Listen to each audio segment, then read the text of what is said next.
the day, and that he will forever live with that muscle being separated into two. There is no full recovery that takes place.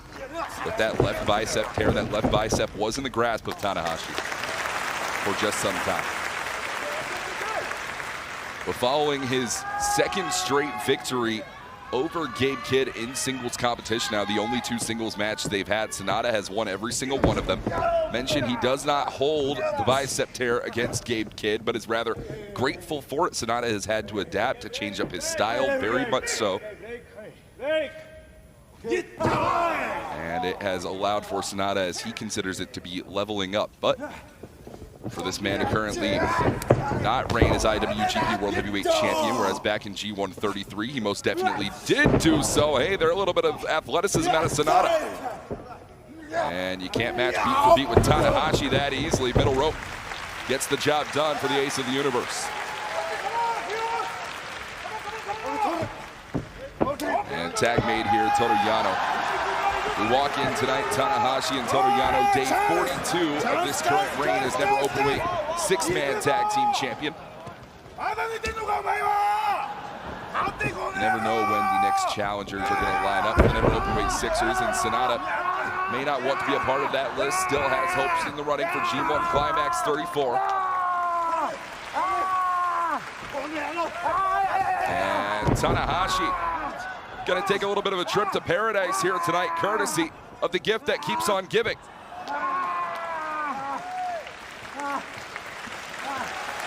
Lined up like ducks in a row here are Toru Yano and Hiroshi Tanahashi. And SANADA, taking on a part-time job as a locksmith, is going to have to insert the key, and the key unlocks Bebop Tag Team. Newman coming up tomorrow, live in Block A. It will be this very ring, this very building. And Evil has a lot of tricks under the playbook, but is he as quick as the Prince of Pace? Survey's still gonna have to hold out on that one for Block A comp.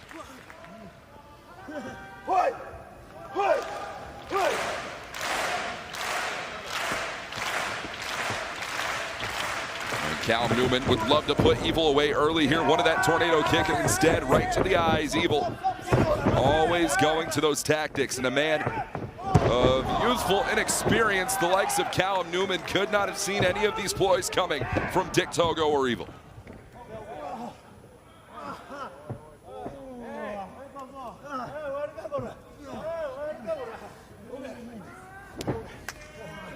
Tag made here. Dick Togo going to make his way back inside the ring. Evil continuing to put the pressure in on Callum Newman, and a lot of people have been asking the question, wondering if Callum Newman was even ready to compete in G1 Climax 34 since his inception into New Japan Pro Wrestling. And TJP, the leader of United Empire, said, well, Callum, this G1, it's going to be your empire to claim. It's going to be your dynasty to withhold. And Callum Newman doing a bit better of a job than I think a lot of people expected, coming in at this point now, 4 points on the board.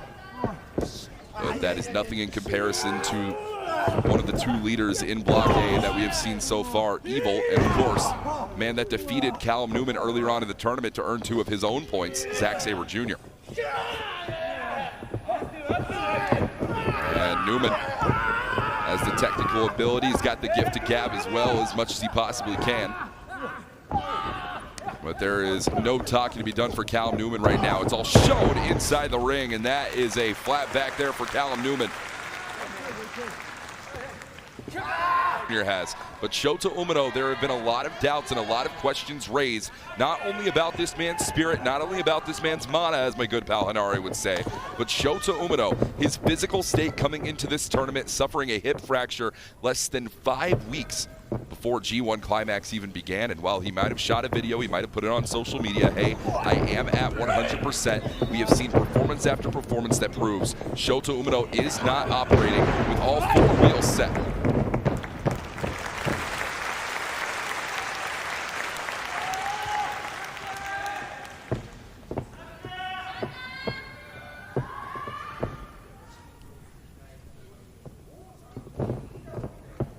You have to wonder what the mindset of Shota Umino is going into this singles match with Zack Sabre Jr. These preview tag team matches find themselves being so important in terms of laying out your game plan, laying out your strategy, ahead of your actual Block A matchup where you know that points are on the line, but you cannot give too much of yourself up. There's a battle between scoring a victory here tonight and showcasing all that you have in your bag ahead of points being on the line.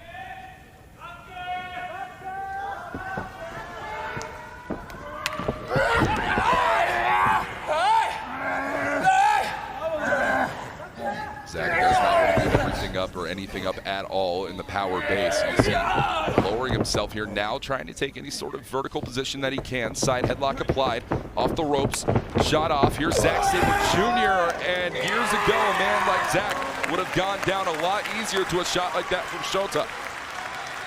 That is not the athlete we are dealing with in 2024 in ZSJ.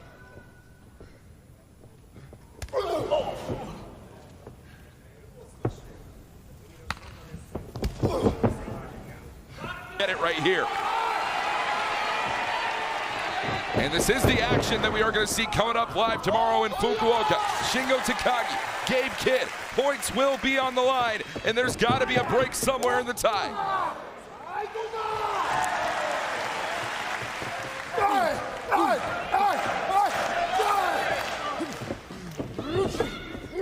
Shingo wailing in on Gabe Kidd. Gabe Kidd so great at grounding himself, and Jake Lee inadvertent in.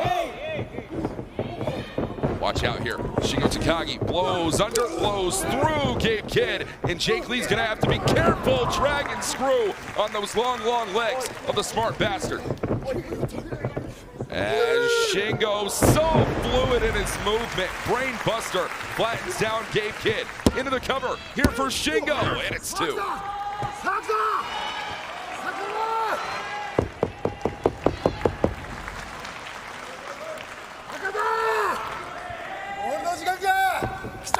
Oh, and Gabe Kidd knows that that was his downfall back in New Japan Cup, and Shingo Takagi is gonna feel the brunt of all of that pent-up anger and aggression Kidd has had since that elimination.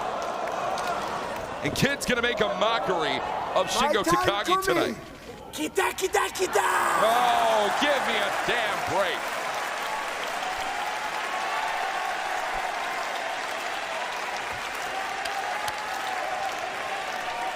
Does not matter to Gabe Kidd whether these people cheer or boo for him. They better respect him in the end just as well. Shingo Takagi better too.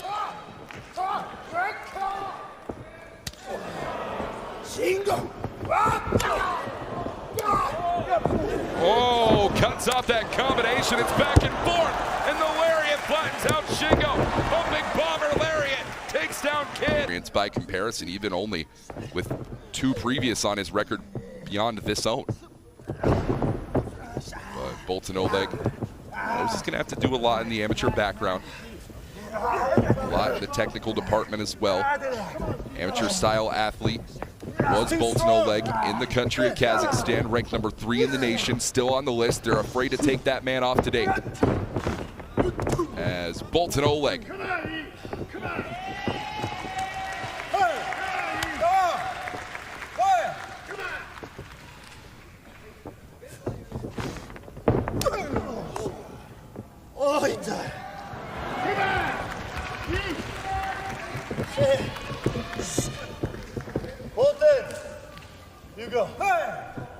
El Phantasmo called for this just yesterday in preview tag team action. And we're going to see if it works out for LP in the end. Boltin Oleg up and steamrolling through the headbanger is Boss. Boss, more like a bus. That is a man that runs through anything that you put in front of him and potentially could run through the rest of Block B should things kick off and go his way here tonight. So much conversation to be had about El Phantasmo's mental state heading in, saying to himself, my heart and my head are not in match with one another. Having his own G1 climax inside of his head, that is potential Block C in El Phantasmo's mind. To know that his friend in Hikuleo has left him, gone on to what El Phantasmo may call greener pastures. We haven't seen Hikuleo since back in Osaka, and it's a 2 count for Boltin Oleg.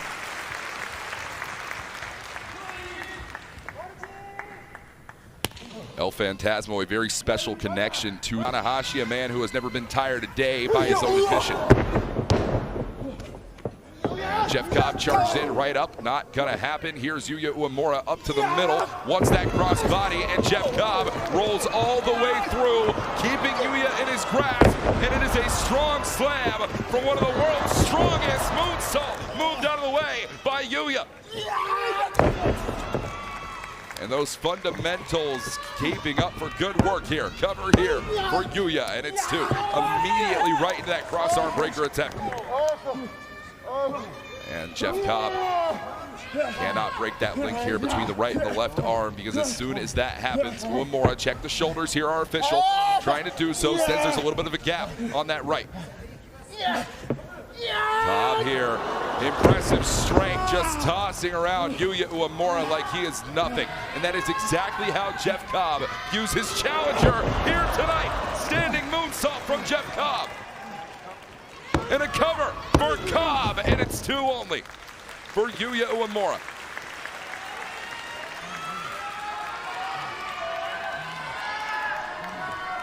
Cobb told Yuya Uemura in post-match comments, this is not TNA anymore. This is New Japan Pro Wrestling, where the biggest and strongest come to fight. And sure, you might have put down Konosuke Takeshita and Kagawa, something that I couldn't do, but that does not mean you are going to be able to beat me.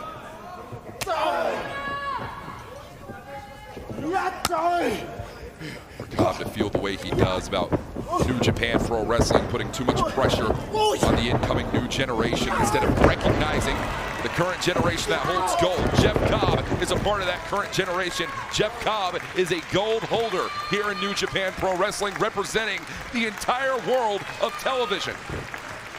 And Yuya Uemura wants to take that right away from Konosuke Takeshita. Hinare has not faced off against Yuya Uemura yet in this tournament. That will be an upcoming battle for Hinare, but Konosuke Takeshita saying in post-match comments, hey, I can't remember everything from back in Kagawa, but I can remember that I lost in the main event to Yuya Uemura, and I will take loss once, but never again. A little bit of foreshadowing for Konosuke Takeshita, saying I'm in this G1 not only to prove that I'm the best, but, well, I'll let you know the other reason that I'm here tomorrow in Fukuoka.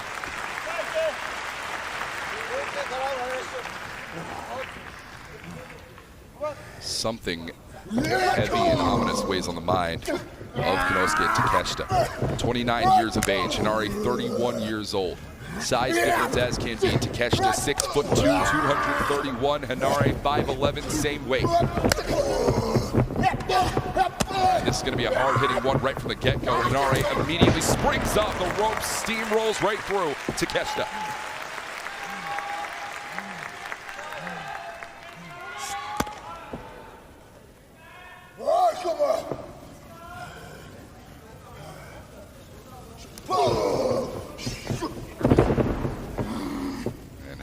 May not have the respect that Konosuke Takeshita wants him to have for the ranks of DDT, for what the KOD openweight title means to Japanese professional wrestling and the career of Konosuke Takeshita. But Hinare says, hey, I reign as the superior openweight champion in Japan. I am never openweight material. You wouldn't know what that's like.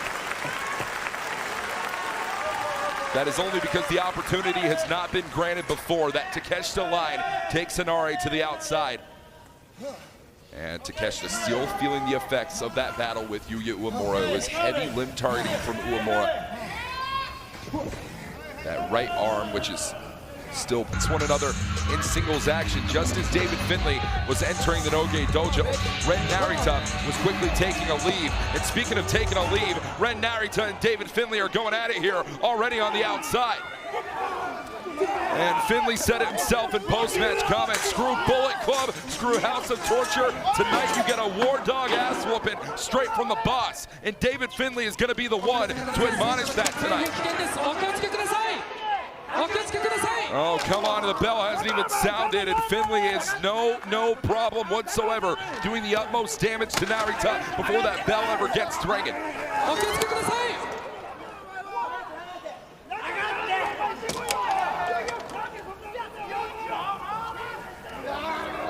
So much vitriol between these two men. David Finlay hates any association with the House of Torture, hopes that he never has to hear from them ever again, and every single time they keep showing on up. And with men like Ren Narita in the force, House of Torture only gets even more deadly. Narita really wants to ground himself here, and wait a minute, come on! Yoshinobu Kanemaru, give me a break.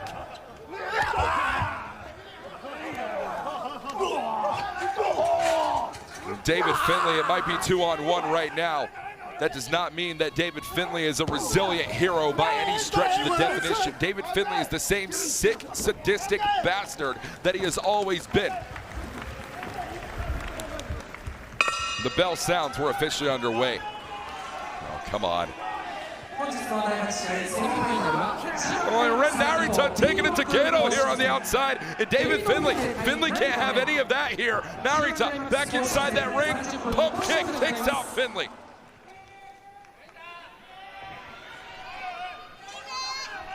And it was Ren Narita who said,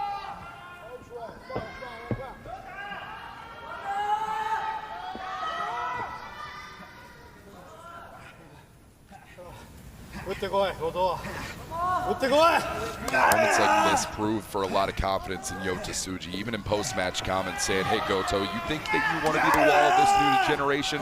Sounds good to me. I'm not backing down whatsoever. And Tsuji looking to show right here that, of course, he will not back down. There is no stepping against a man like the fierce warrior that is Hiroki Goto. Tsuji charges in, wanted that splash, got it right out of the corner. Follows up right through, misdirection, seen it before. There he is, plants down Yota Tsuji. And it is that follow-through for Hiroki Goto that is often the difference maker of matches like this, matches that are put in such high standing, especially in main events. You never turn your back on an athlete like Hiroki Goto, a man with experience beyond experience, known for Tsuji. As there it is, Murasama in the corner, back up, down with the back suplex cover here. Goto wants it, he sought it, and it's 2 only. But Tsuji, you are going to have to avoid shots like that. Especially knowing these are staples of maneuvers that are within Hiroki Goto's playbook. And just like this, when Goto puts you on those shoulders, you know he's the Kinushi Goroshi. Develop that maneuver himself. One Murasama one more time instead. Yota Tsuji caught him, curb stomp, right back down.